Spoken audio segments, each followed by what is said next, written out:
कहानी की शुरुआत में हम मॉरिस नाम के एक शातिर चोर को देखते हैं जिसे बैंक से चोरी के केस में पुलिस ने पकड़कर उम्र भर की कैद के लिए दुनिया की सबसे सिक्योर जेल अल्काट्राज में कैद करने के लिए ले जा रहे होते हैं। अल्काट्राज एक ऐसी जेल है जिसे समंदर के बीच एक छोटे से आइलैंड पर बनाया गया है, यानी अगर कोई कैदी जेल तोड़कर बाहर भी आता है तब भी वो भाग नहीं सकता क्योंकि आगे उसका रास्ता पानी रोक लेता है। इसीलिए इस जेल को दुनिया का सबसे सिक्योर जेल का दर्जा हासिल था। यहाँ सिर्फ दुनिया के टॉप क्रिमिनल्स को रखा जाता, लेकिन जल्द ही इस जेल का रुतबा मिट्टी में मिलने वाला था क्योंकि अब इस जेल में एंट्री हो चुकी थी फ्रैंक मॉरिस नाम के एक शातिर चोर की, जो पहले भी कई बार जेल तोड़कर भाग चुका है। लेकिन इस बार मॉरिस थोड़ा घबरा गया क्योंकि ये जेल बहुत ही ज्यादा सिक्योर थी। मगर मॉरिस को यहाँ अपनी पूरी जिंदगी बिल्कुल भी नहीं बितानी थी। वो जल्द से जल्द इस जेल से भागना चाहता था। जेल में एंटर होते ही मॉरिस भाग जाने का सोचने लगा। मॉरिस को सर से पांव तक फुल चेकिंग करके उसे एक सेल में लॉक किया जाता है। एक गार्ड आकर मॉरिस से कहता है, वेलकम टू अल्काट्राज, और यहाँ से होती है असली कहानी शुरू। तभी अचानक एक बेल बजती है और सभी सेल के गेट्स ऑटोमेटिकली खुल जाते हैं। अफसर कैदियों को बाहर बुलाते हैं। इस जेल का डिसिप्लिन भी बहुत सख्त है। कैदियों को साफ सफाई और अपने टाइम पर सेल में जाने के रूल्स को फॉलो करना होता है। सब एक जैसा यूनिफॉर्म पहनकर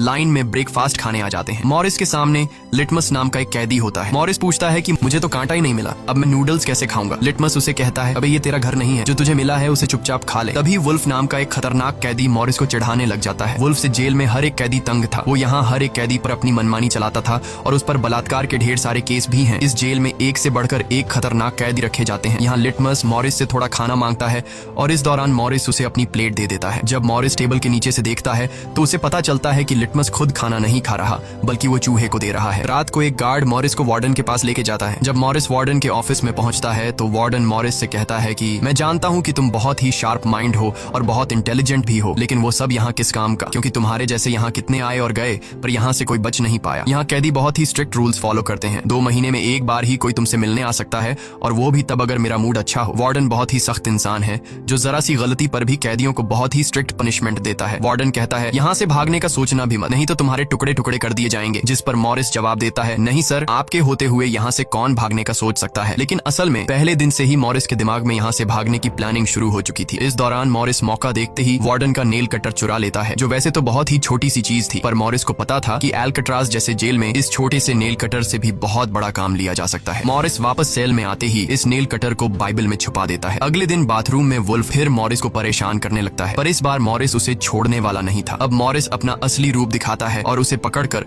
उसकी खूब धुलाई करता है। वुल्फ को पीटने के बाद अब मॉरिस का पूरे जेल में एक अलग रुतबा बन गया। हर कोई मॉरिस से डरने लगा। इसके बाद मॉरिस को लाइब्रेरी में काम दिया जाता है। वहाँ इंग्लिश नाम के एक आदमी से उसकी मुलाकात हो जाती है। वो इस जेल का सीनियर कैदी है। इंग्लिश को भी 2 आदमियों के कत्ल की वजह से उम्र भर की कैद सुनाई गई थी। उसने इस जेल में अपनी आधी जिंदगी गुजार दी थी। वो इस जेल के चप्पे चप्पे से वाकिफ है। उसे जेल की हर बात की खबर रहती है। उसे यह भी पता होता है कि आज सुबह मॉरिस और वुल्फ की लड़ाई हुई थी। वो मॉरिस को कुछ किताबें देता है जिन्हें मॉरिस को हर एक कैदी के सेल में पहुंचाना होता है। अगले सीन में खुले जगह को दिखाते हैं जहाँ कैदी कोई न कोई गेम खेल रहे होते हैं। तभी वो डॉक नाम का एक आर्टिस्ट से मिलता है जो खुद की पेंटिंग बना रहा होता है। डॉक एकदम सीधा साधा और डिसेंट इंसान है जो कई सालों से यहाँ सजा काट रहा है। उसे पेंटिंग करने का बहुत ही शौक था और अपना ज्यादातर वक्त वो पेंटिंग में ही लगाता। डॉक का कहना था कि अल्काट्राज जैसी जेल में कोई भी पागल हो सकता है, पर उसकी पेंटिंग की वजह से अब तक उसका दिमाग नॉर्मली चल रहा है। मॉरिस डॉक से पूछता है कि इस पेंटिंग में ये फूल क्यों बना के रखा हुआ है, तुम्हारी शर्ट में ऐसा तो कुछ नहीं? डॉक कहता है कि यह मेरी खुशी है जो सिर्फ पेंटिंग में है, मेरे मन में नहीं। उसके बाद मॉरिस जब अपने दाएं तरफ देखता है तो उसे ऊपर इंग्लिश दिखाई देता है। मॉरिस इंग्लिश की तरफ जाता है। जब मॉरिस उसके करीब जाता है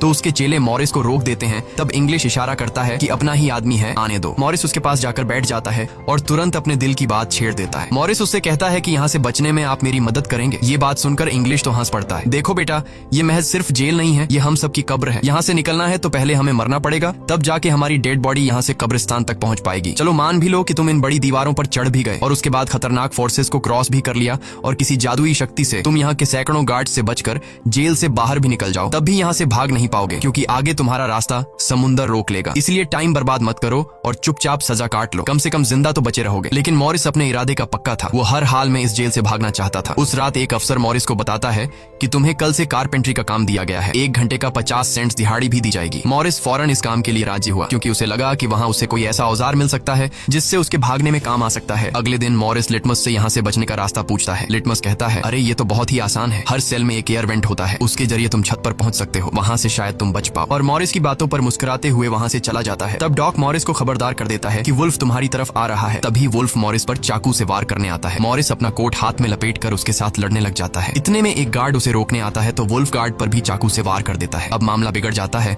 और वॉच टावर का गार्ड शूट करने लगता है। तब जाकर मॉरिस और वुल्फ लड़ना बंद करते हैं। मॉरिस को पता नहीं था कि वॉच टावर पर भी एक गार्ड है। वो अब एक एक करके इस जेल की हर बात को नोटिस करने लग जाता है। मॉरिस और वुल्फ को गार्ड्स डी ब्लॉक में ले जाते हैं, जहां रात भर कैदियों को अंधेरे में रखकर टॉर्चर किया जाता है। ये एक ऐसा सेल था जहां कोई भी कैदी नहीं जाना चाहता था। जाने से पहले वुल्फ मॉरिस को धमकाता है कि बेटा, तेरी मौत तो मेरे हाथों होगी। उस रात मॉरिस को तरह तरह के टॉर्चर्स सहने पड़ जाते हैं, जिससे उसकी हालत काफी खराब हो जाती है। 2 हफ्ते तक इस अंधेरे वाले सेल में रहने के बाद उसे वापस उसके सेल में लेके आते हैं, जहां लिटमस अपने पालतू चूहे से मॉरिस को एक नोट भेजता है जिसमें लिखा होता है, वेलकम बैक मॉरिस। एक दिन चार्ली नाम का एक नया कैदी आता है जिसे मॉरिस के पास वाले सेल में रखा जाता है। मॉरिस और चार्ली में जल्दी दोस्ती हो जाती है। मॉरिस फिर उसे अपने दूसरे दोस्तों से भी मिलवाता है। उसी समय वार्डन बिना किसी को बताए हर एक कैदी के सेल को चेक करता है। जब वो डॉग के सेल में जाता है तो डॉग के सेल में उसके बनाए हुए कई पेंटिंग्स होते हैं। वार्डन हैरान रह जाता है कि दिन ब दिन उसकी पेंटिंग तो बढ़ती जा रही है। डॉग ने वार्डन की पेंटिंग भी बना के रखी होती है। उसे देखकर वार्डन मुस्कुराने लग जाता है, लेकिन पता नहीं क्यों अगले दिन वार्डन डॉग के सेल में बनाई गई सभी पेंटिंग्स को बाहर फेंकने का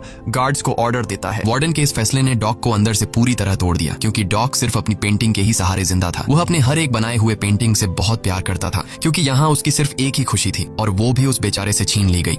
मॉरिस उसे समझाता है कि कोई बात नहीं, वो सिर्फ पेंटिंग ही तो थी, तुम और भी बना सकते हो। लेकिन डॉग इस सदमे से बाहर नहीं आ पा रहा था। अगले दिन उसे देखकर मॉरिस गार्ड से कहता है कि प्लीज डॉग पर नजर रखिए, वो बहुत ही परेशान दिख रहा है, कहीं वो खुद को नुकसान न पहुंचा ले। फिर गार्ड मॉरिस को कहता है, तुम अपने काम से काम रखो। डॉग को भी मॉरिस के साथ कारपेंटर का काम दिया जाता है। तभी डॉग छुपकर मॉरिस की जेब में कुछ रख देता है। उसके बाद वो एक गार्ड को बुलाता है और कारपेंटरी के लिए दी गई कुल्हाड़ी से अपनी 3 उंगलियां काट लेता है और कहता है कि जिन उंगलियों से मैं पेंट नहीं कर सकता उनकी मुझे जरूरत नहीं है। यह कहकर वो चिल्लाने लग जाता है। तब गार्ड उसे पकड़ कर ले जाते हैं। मॉरिस देखता है कि डॉग ने उसके कोट में वही फूल डाल दिया है जिससे उसने अपनी पेंटिंग बनाई थी। शायद वो मॉरिस को बताना चाहता है कि इन लोगों ने मेरी खुशी मुझसे छीन ली। मॉरिस डॉग की कटी हुई उंगलियां उठाकर एक डिब्बे में डालता है और गार्ड को देखकर कहता है कि जाओ अपने वार्डन को दे दो, वो इसे देखकर बहुत खुश होगा। अगले दिन मॉरिस अपने सेल में बैठा होता है। तभी वो देखता है कि एक कॉकरोच एयर वेंट के अंदर जा रहा है, जिससे उसे अंदाजा हो जाता है कि यहाँ से बाहर जाने का कोई रास्ता जरूर होगा। इतने में इंग्लिश आकर बताता है कि डॉग ने खुद की उंगलियां इसलिए काटी क्योंकि उसे पेंटिंग करने की परमिशन रद्द कर दी गई थी, इसीलिए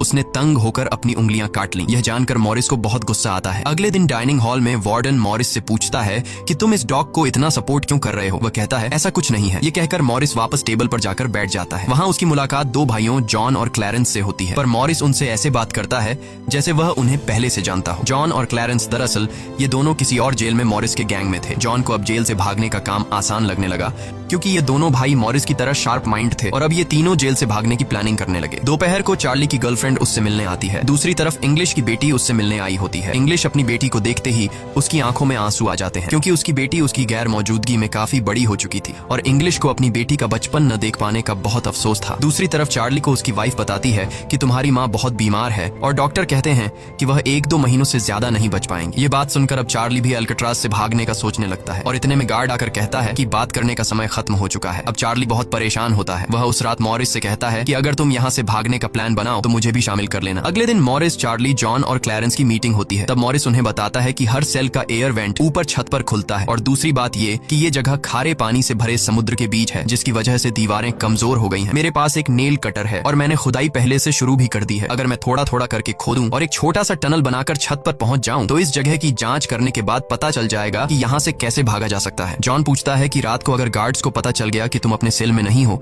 तो उन्हें शक नहीं होगा क्या। तभी क्लैरेंस बताता है कि इस मसले का हल मेरे पास है। वो कहता है कि यहाँ मेरे पहचान का एक बार्बर है जो कैदियों के बाल काटता है। वह हमें बाल सप्लाई कर सकता है और उसे यूज करके हम एक डमी हेड बनाकर उसे बेड पर लिटा देंगे, जिसके बाद अगर हम दीवार की सुरंग से निकलकर ऊपर छत पर भी होंगे तब गार्ड्स को शक नहीं होगा, क्योंकि हमारे सेल के बेड पर नकली सिर रखे होंगे। पर बात अभी भी वहीं अटकी हुई थी कि जेल से तो निकल जाएंगे लेकिन समुद्र का पानी कैसे पार करेंगे। मॉरिस जॉन से कहता है देखो, इसमें मुझे तुम्हारी मदद की जरूरत पड़ेगी। तुम तो क्लोजिंग डिपार्टमेंट में में काम करते हो वहाँ तुम्हें उन पुलिस अफसरों के लिए बनाए गए रेनकोट्स मिल जाएंगे, तो तुम कुछ रेनकोट्स चुरा कर मुझे दे देना। हम उससे एक ट्यूब बोट और लाइफ जैकेट बनाकर समुद्र को पार कर सकते हैं। यहाँ चार्ली कहता है, भाई मुझे भी कोई काम दो, मैं भी तुम लोगों की मदद करना चाहता हूँ। मॉरिस चार्ली से कहता है कि जब मैं वेंटिलेशन की जाली खोदूं तो तुम पहरा देना ताकि कोई गार्ड हमें देख न ले, और जब तुम खोदोगे तब मैं पहरा दूंगा। मॉरिस का प्लान सभी को पसंद आता है और उसी रात में काम शुरू कर देते हैं, लेकिन दीवार खोदने के लिए नेल कटर बहुत छोटा था, जिसे चलाने में मॉरिस को बहुत जोर लगाना पड़ता और मॉरिस को दीवार खोदने में काफी मुश्किल हो रही थी। उसके हाथ में कहीं छोटी भी आई, लेकिन वो धीरे धीरे उस होल को खोदने लगता है। अगले दिन वो खाने के टेबल पर अपने दोस्तों से कहता है कि मुझे खुदाई के लिए एक बड़े औजार की जरूरत है, नेल कटर से दीवार खुरेदना बहुत मुश्किल हो रहा है। तभी मॉरिस ने अपने हाथ में चम्मच को देखते हुए उसके दिमाग में एक आइडिया आया। वो जानबूझकर चम्मच को अपने जूते पर घिसकर